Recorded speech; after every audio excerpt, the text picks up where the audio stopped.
Now, the 7 habits of highly effective people and how it applies to language learning. And the 6th habit that Covey has is to synergize. And he talks about combining the strengths of people through positive teamwork so as to achieve goals that you couldn't achieve on your own. As I said in my introductory video, in language learning, the synergy comes from doing all of the different skills or all of the different language tasks.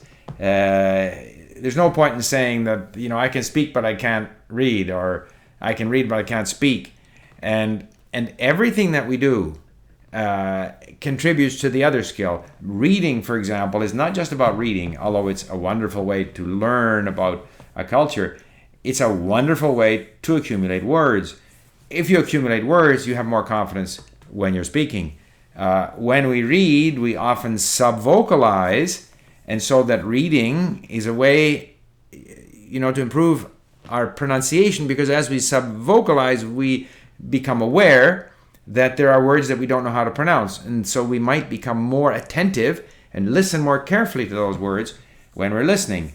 I find that for example, if I listen without having the text, I have trouble remembering the word. I really need to read, and then I can associate a written, depending on the language. It could be, characters in Chinese. It could be simply an alphabet in Russian or Korean, but that I associate this sound with these words, and that reinforces my ability to remember it.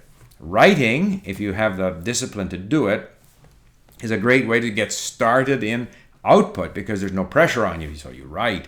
And when you write, I find that when I write in a foreign language, basically I just write as if I were speaking. I don't, in English I can have a sort of a literary style and a more casual style, but when I'm speaking a foreign language, unless it's maybe French, I don't really have a separate literary style. It's essentially my spoken language written down. So writing reinforces your speaking ability, in my opinion. Your speaking ability reinforces your writing ability. So it's a good idea to practice all skills, even though, as you know from my videos, I prefer to spend the bulk of my time on input for the longest while to build up my sort of potential capability, and then I need more and more opportunity to speak, where I take advantage of what I have built up through these other activities. But all activities, in fact, work with each other, so you do have lots of synergy when you are learning languages.